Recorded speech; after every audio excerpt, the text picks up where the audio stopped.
warahmatullahi wabarakatuh. Kami dari kelompok 2 dengan mata kuliah pemahaman tentang peserta didik dan pembelajarannya, dosen pengampu Arlin Astriani, MPD.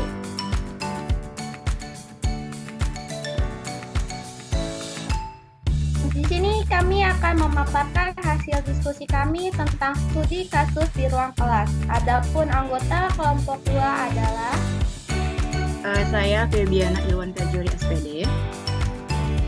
Saya Nabila Anis Zulfa, SPD.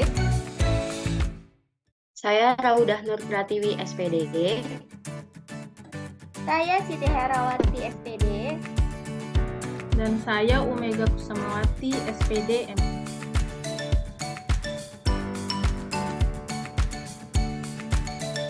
Pada kasus pertama, bayangkan jika Anda adalah seorang guru matematika di kelas 7.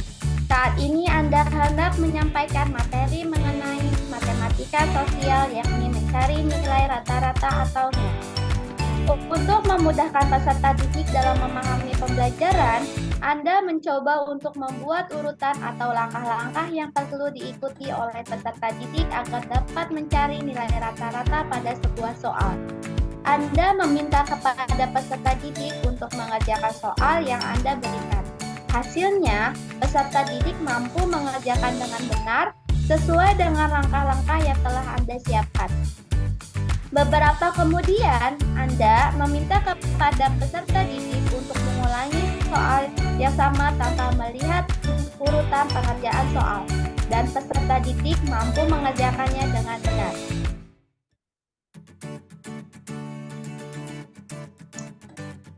Untuk pertanyaan pertama, menurut Anda, apa yang membuat peserta didik mampu mengerjakan soal dengan baik pada percobaan kedua tanpa melihat urutan atau langkah pengerjaan soal? Untuk pertanyaan kedua, sebagai seorang calon guru, dalam kegiatan belajar yang seperti apa metode di atas dapat diterapkan? Elaborasi jawaban Anda dengan menyertakan teori yang berkaitan.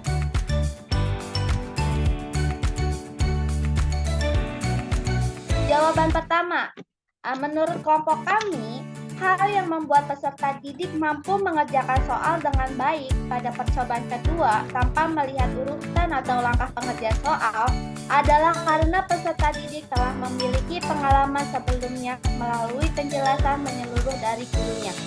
Upaya pengulangan yang dilakukan siswa memungkinkan mereka berhasil menyelesaikan soal pada upaya kedua. Semakin banyak berlatihnya siswa atau mendapatkan penjelasan dari gurunya, semakin bertambah juga kemampuan siswa untuk dapat menyelesaikan soal dengan baik. Hal ini sesuai dengan salah satu teori behavioristik yang dikemukakan oleh Ivan Pavlov, yang menyatakan bahwa siswa dapat memperoleh keterampilan baru dengan berlatih secara konsisten sehingga menjadi perilaku yang terjadi secara otomatis. Hal ini juga didukung oleh Edward Lee Thorndike yang menyatakan bahwa manusia belajar dari pengalaman dan eksperimen yang telah mereka lakukan.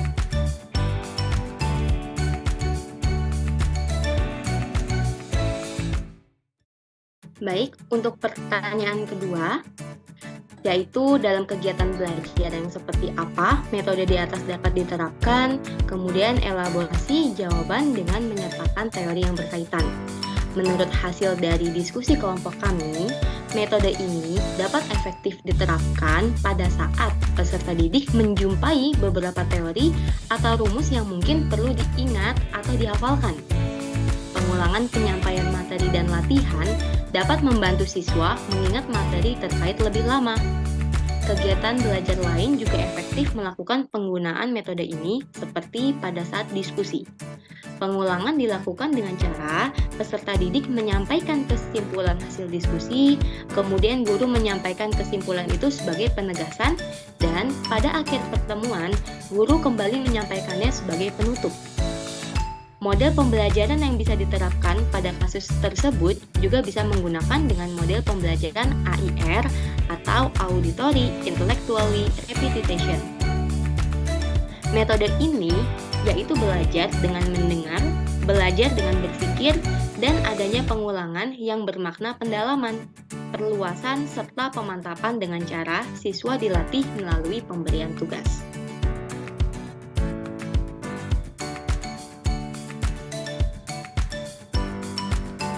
Selanjutnya untuk kasus kedua. Rina adalah seorang guru di kelas 1 SD. Sebagian besar peserta didiknya belum bisa berhitung dengan lancar. Rina sedang memikirkan cara yang sesuai untuk membantu setiap peserta didik menyelesaikan tantangan belajarnya.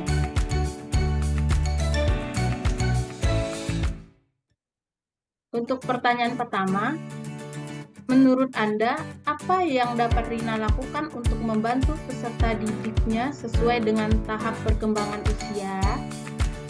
Nah, menurut kelompok kami, ada teori dari Jean Piaget yang menyatakan bahwa pada fase perkembangan kognitif ini terjadi pada usia 2 hingga 7 tahun, di mana rata-rata anak SD kelas 1 adalah 7 tahun.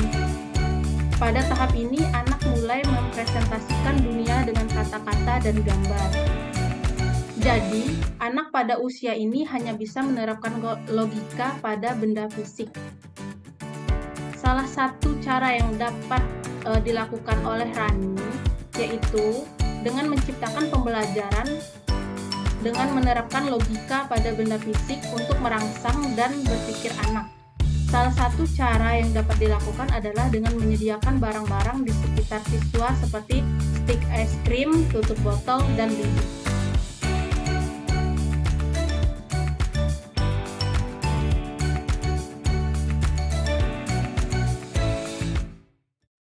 Oke, baik. Selanjutnya untuk pertanyaan nomor 2 pada kasus 2, yaitu mengapa Anda menyarankan hal tersebut? Elaborasi jawaban Anda dengan menyertakan teori yang berkaitan.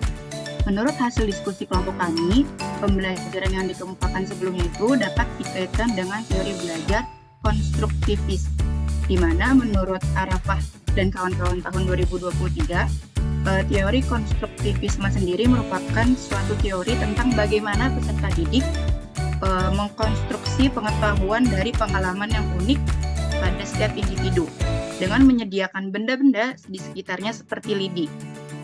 Lidi merupakan salah satu alat belajar matematika yang kita peroleh dari lingkungan sekitar yang murah dan mudah didapatkan. Peserta didik juga relatif mengetahui dan memiliki pengalaman yang berkaitan dengan sapu lidi. Selain digunakan sebagai alat kebersihan, lidi dapat digunakan sebagai media pembelajaran tematik sekolah dasar. Hal ini menciptakan pengalaman yang baru dan dapat digunakan untuk menyelesaikan permasalahan yang mereka hadapi. Tentunya sesuai dengan prinsip utama dari teori pembelajaran konstruktivis, di mana guru memposisikan siswa sebagai individu yang aktif, mengkonstruksi pemahaman dan memaknai informasi selama proses pembelajaran.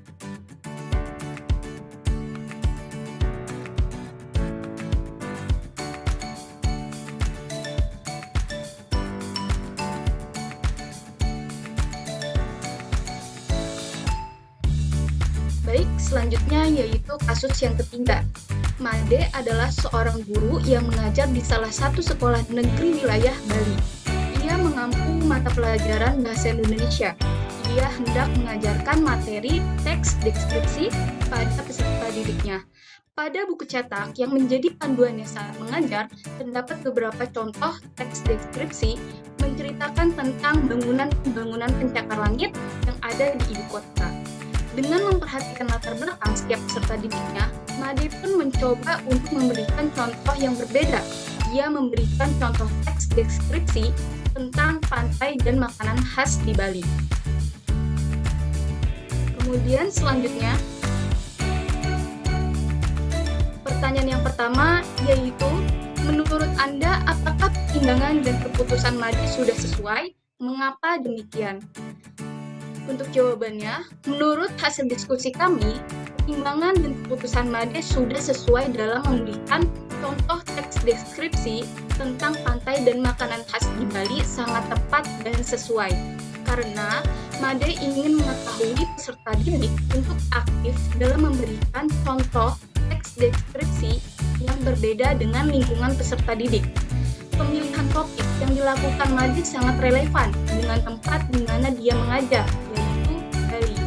Hal ini dapat membantu peserta didik agar merasa lebih tertanam dengan materi pelajaran karena peserta didik dapat merasakan keterkaitan langsung antara apa yang mereka pelajari dengan lingkungan sekitarnya.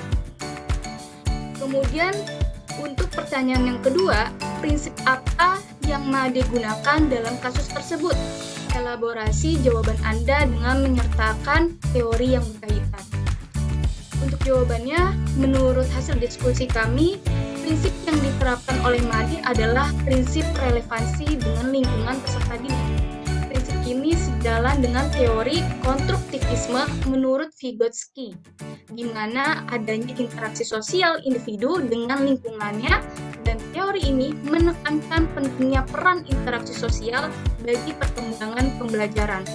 Menurut Agus, dalam Suparlan tahun 2019, konstruktivisme adalah suatu upaya membangun tata susunan hidup yang berbudaya modern. Berdasarkan penjelasan tersebut bahwa konstruktivisme merupakan sebuah teori yang sifatnya membangun dari segi kemampuan, pemahaman dalam proses pembelajaran. Sebab dengan memiliki sifat membangun, maka dapat diharapkan keaktifan daripada peserta didik akan meningkatkan kecerdasannya. Mengaitkan pembelajaran dengan lingkungan dan budaya peserta didik dapat membantu siswa agar lebih memahami materi pelajaran yang disampaikan dalam kehidupan sehari-hari. Selanjutnya,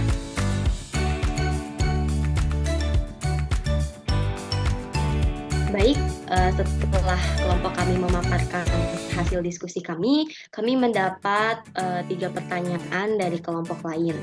Yang pertama adalah teori apa yang meyakinkan kelompok kami untuk menggunakan model pembelajaran AIR pada kasus pertama. Oke, jadi setelah kami berdiskusi, ya, landasan kami memilih model pembelajaran AIR untuk kasus pertama adalah dari jurnal Bonatua, Mulyono, dan Febriandi pada tahun 2021 yang berjudul Penerapan Model Pembelajaran AIR Menggunakan Media Gambar pada Pembelajaran Tematik Sekolah Dasar. Nah, pada jurnal tersebut disebutkan model pembelajaran AIR merupakan model pembelajaran yang menekankan 3 aspek, yaitu belajar dengan mendengarkan, belajar dengan berpikir, dan pengulangan.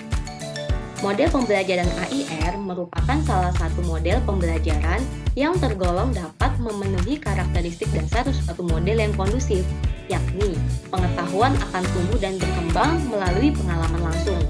Dapat disimpulkan, model pembelajaran AIR merupakan model pembelajaran yang menekankan 3 aspek tadi, ya, yaitu belajar dengan mendengarkan, berpikir, dan pengulangan yang tergolong dapat memenuhi karakteristik dasar suatu model yang kondusif, yakni pengetahuan akan tumbuh dan berkembang melalui pengalaman langsung. Dengan demikian, siswa akan lebih mudah ketika mengerjakan soal tes. Ya, pada kasus pertama, di situ guru mengulangi, ya, memberikan contoh di awal, kemudian siswa mengulanginya, dan di situ bagi kami, menurut kami sudah dapat, ya, menggunakan model pembelajaran AIR pada kasus 1 seperti itu.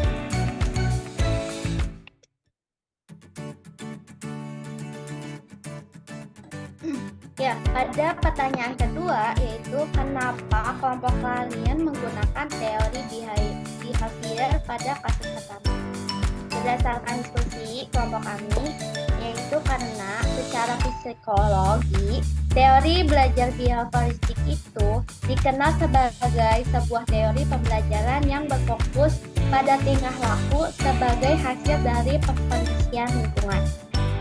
Dari kasus pertama, si siswa itu dapat mengerjakan soal dengan baik pada percobaan kedua karena pada percobaan pertama dan sebelumnya itu si guru sudah memberikan langkah-langkah atau contoh kepada peserta didik bagaimana cara menyelesaikan soal tersebut dengan baik dan benar.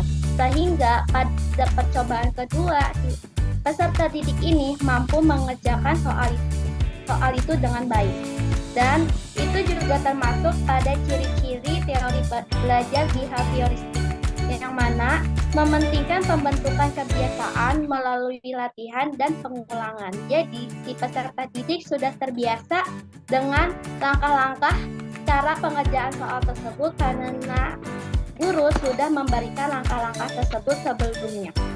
Seperti itu penjelasan dari pertanyaan kedua. Baik, saya akan melanjutkan pertanyaan ketiga. Kenapa pembelajaran yang digunakan hanya pembelajaran yang relevan dengan lingkungan pada kasus ketiga? Menurut hasil diskusi kelompok kami, apabila pembelajaran dikaitkan dengan lingkungan keseharian para peserta didik, di mana setiap saat itu mereka melihat dan mengalami kondisi lingkungan tersebut, maka pengetahuan akan lebih tertanam jelas di benak peserta didik dibandingkan jika peserta didik hanya ditampilkan visualisasinya saja, seperti foto atau video di dalam kelas ya, yang mereka itu belum pernah mengunjunginya, seperti itu. Baik, demikianlah hasil dari diskusi kelompok 2 mengenai studi kasus di dalam kelas. Terima kasih banyak atas perhatiannya. Thanks for watching. Wassalamualaikum warahmatullahi wabarakatuh.